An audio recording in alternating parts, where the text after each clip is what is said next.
What's up, herd watching? All right, it is way early in the morning on Friday, but early for a freelancer to be out and about, but I have a couple minutes while I run some errands, and I figured it would be worth taking a moment and talking about the Paris Accord, the Paris Climate Change Treaty, and all the swirling vortex of panic and fear that comes along with that. We're going to take 10 minutes or so, and we're going to talk about some of the assumptions that go into it and why this is so emblematic of the narrative that the left has constructed and the way they attempt to attack us and the way it's just not working anymore. So I am opposed to our participation in the Paris Climate Accord. And the instant I say that, the vast majority of the number of attacks I get on the internet are, "Oh my God, you're anti-science. You don't know what you're talking about. Why do you hate science? You must be whatever. Why do you hate children? Why do you want the seas to swallow the earth?" Or whatever version of rampant silliness it is that the person attacking me believes. And what I find so hilarious about that is that the assumption chain, the things that they've swallowed to get to that point, are so astounding that it boggles the mind. So let's start at the closest point and wind our way backwards. The United States participation in the Paris Climate Agreement. Let's pretend that the Paris Climate Agreement works and that everyone involved follows the treaty and that all of the assumptions and mathematical models and predictions that underlie that treaty are valid.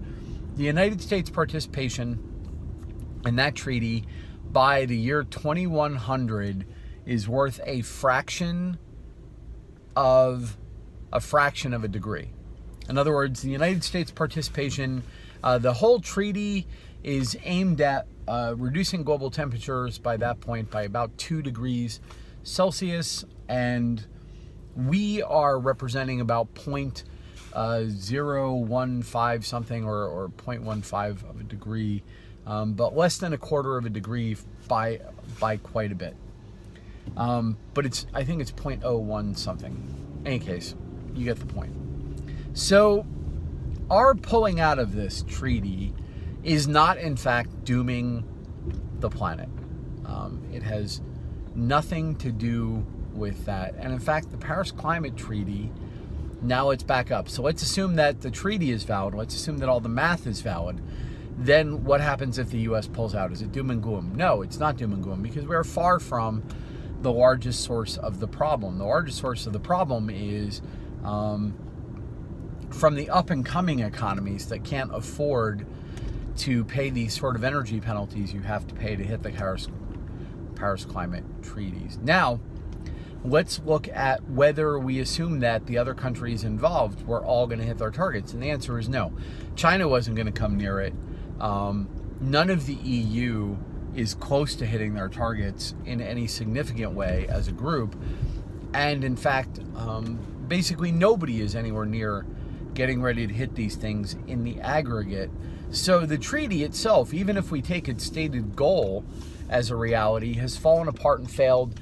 And all we would be doing would be trashing the U.S. economy in the pursuit of a failed policy for a treaty that was doomed to fail. But then you may ask, well, if we know that the treaty isn't going to be followed by anybody, and the treaty itself is arguably non-binding, which means it's not even important enough that any of the countries who really care about it are willing to put themselves on the chopping block to go with it, then why is the treaty so beloved and important? And the answer is, it's a sign of fealty and subservience. It's a non-binding treaty based on dubious foundations that will not achieve any significant outcome. And yet, by not signing it, there's panic in the streets. And it's for exactly what you think it is. It is a sign of heresy for Donald Trump to pull out of this treaty, because the treaty itself is irrelevant. What's important about the treaty is that signing it shows that you are subsuming your economy and your will to the sort of global community, and that you are willing to place the reins of your economy at the mercy and at the hands of an external entity that will then judge your compliance. So the real purpose of the treaty was never to solve the climate change problem. The real purpose of the treaty was to virtue signal subservience to this sort of global climate change sort of economic hysteria. And by not doing so, what Donald Trump has done is signal to both the United States citizenry and to the global sort of governments that we have no intention of going along with this, that we're not simply going to swallow this whole and destroy our economy in the altar of their assumption set. Okay, so the United States pulling out of the Paris Treaty is not going to end the planet, even assuming all the math and all the science is correct. The treaty itself, even assuming the U.S. didn't pull out and that everybody sort of pretended that the treaty was valid, the treaty itself was never going to achieve any of the things it set out. The assumptions that it's projecting out 80 and 100 years are simply ridiculous. So even if the math and the underlying models work, they're not predictive over those timescales. So even if all the science was right, that treaty is stupid. Now, the science that treaty is predicated on is a series of UN reports that are based on climate models that are then based on climate data. Now, I'm a big fan of science, so much so that unlike 99.9%, 99.99% of everyone who's big on the Paris Treaty and who accuses me of hating science and hating the environment, I actually understand what we're talking about. I understand where the data comes from. I understand what the data means. I understand the physics. I understand the models, and I understand the computer modeling involved in what these scientists are trying to do. And if you follow that through, it doesn't work. The models that they are claiming are predictive are not predictive. And the reports that are generated based on those models are further sort of tainted and manipulated and destroyed by the government agencies and the UN that are relaying on them. So the underlying data for the models is flawed. The models themselves are non-predictive and flawed. And then the data, the output of those models, is then fed into this UN government political machine. And what pops out the far side doesn't even match the dubious data and the dubious models that went in. Look at the history of the UN climate change reports and the leaked back channel emails and the information on how that sausage sort of gets made, and you will find that the Paris Treaty is a purely political, economic, and political treaty based on a report that's already divorced from science, and that is the science it's divorced from predictive power and reality. And yet, if I don't swallow this entire chain of events whole and pretend as if it's all objective, then I'm somehow a denier of the science, and I'm a throwback Luddite. And I find that a hilarious accusation from people who have literally no understanding, for the most part, of any of what they speak of. But hey, MSNBC tells them it's important, right? Rosie O'Donnell tells them it's important. Thousands and thousands of celebrities are all getting together and making, public service announcements. And God knows Leonardo DiCaprio would never lie to you about something like this. I mean, he believes in the importance of climate change so much that he needs to take a private airplane a couple of times a year to go lecture all the rest of us on how important it is that we make sure we don't use too much fuel because the planet is about to fail. I don't buy it. I just don't buy it. So let's look at it the other way. Let's pretend for a moment, why would it be then that there would be a massive scientific consensus, which isn't real, by the way, but let's pretend for a moment that it is, Why do so many scientists sign on to these reports and go along with these reports and sort of follow along? And I will ask you this. For the most part, you do not accept studies on the safety of cigarettes if they are funded by the cigarette companies. You do not accept studies about fracking if they are published by the oil companies. You do not accept studies on sugar if it's from the soda industry, right? You understand, you have an intuitive understanding that those people that stand to gain from the output of a study, that needs to be factored in when you're taking into account both the way the study was framed and the outcome and the output. You understand that they might not be actually falsifying data, but that they framed the question and the answer in such a way that it suits their purposes so that they can increase in money, influence, power, or status. You know that. You intuitively understand that. And yet, for whatever reason, when the government is dumping piles and piles and piles of money on scientific research, you somehow, most of you, believe that money comes with no agenda and no strings, and that it has no influence on the studies that are done, the people that get the money, how much money they get, and what the results are. I don't understand this mentality that government is somehow pure and objective. Do you really believe that? Do you really believe that when the people at the Energy Commission want to funnel a bunch of money into a bunch of solar jobs because a bunch of the people that are on the committee have a bunch of companies in their state that are solar job things, or when Elon Musk lobbies a whole bunch of government types because he wants a $7,500 tax credit for every single electric car that he sells, don't you think that just maybe that the result of some of that lobbying is that a lot of the government money for research comes with strings, these invisible strings attached, that when Barack Obama and an administration wants to push green jobs, cut oil, and bind us to the global economy for political purposes, that you think that they're going to approve funding for studies done by people who have a track record of coming up with results that do not support, they do not provide the conclusions that the incoming administration is going to have to justify the initiatives they want to. Let's put it another way.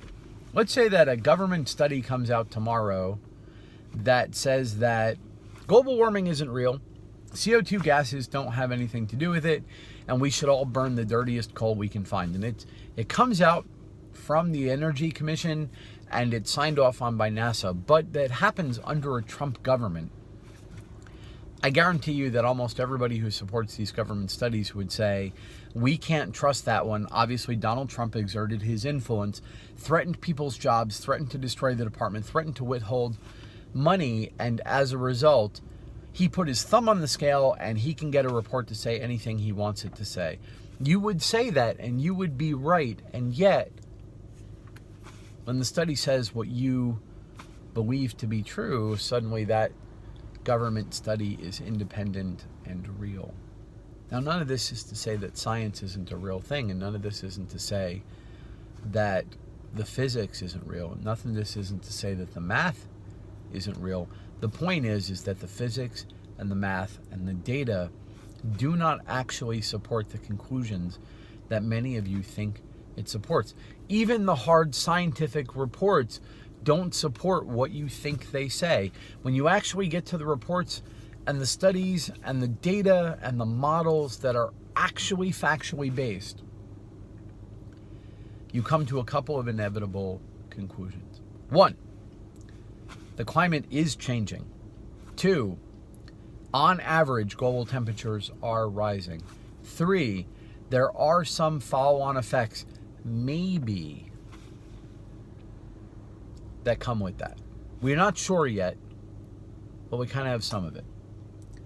We also know that we're in the middle of a long-term global temperature trend. We also know that solar output has been variable. We also know that natural events, eruptions and cloud cover and a whole bunch of these things that are not directly tied to human intervention are also chaotic inputs into the system. In other words, things are happening, but things are always happening. And there is actually no really good smoking gun data that ties any of that to human activity, nor are any of the models that we have so far used to predict the global climate accurate enough that you can use them to predict into the future. And in fact, when you run these models into the future, a significant amount of the time, the models that you run have us falling into an ice age. A fair amount of the time, the models that you run wind up with nonsensical answers. Not quite rains of frogs, but close. In other words, our models suck. We simply do not have predictive power this way. Now, if you make a lot of the right sorts of assumptions and you run the models often enough and you tweak the parameters in such a way and you massage the data and you throw out the data sets that you don't like and you finagle the data the rest of the time and you sort of assume tree ring growth in a particular way, then you can get a study that says, we think this is what we want to do. I could also get that study to say smoking doesn't cause cancer, and I could get a study like that to say that water is bad for you, and I could get a study like that to say that you should drink all the sugar you want, and that that's not the cause of obesity. None of that's true. The further you get from the data, the actual hard science data, the more assumptions you bring into it, the more politics and agenda you bring into it. So, I understand. It's very self-righteous, and it's awesome to go thumb up your I effing love science page and give retweet Neil deGrasse Tyson and talk about your opponents as people who are too dumb to understand science when you yourself have neither the education nor the ability to understand that science for the most part. That's fine, because it makes you seem like your side is the side of the smart people. You get to feel like your side is agenda-free, neutral, and true, and yet it is not true. That side is driven absolutely by an agenda. And you can tell because the remedies are the same. It's the same remedy when they thought it was global cooling and that we were, because I'm old enough to remember when they told us we were headed for an ice age if we didn't do these things. And then they told us we were headed for a massive global warming. Remember when Al Gore told us all the polar ice was going to be gone by now? I do.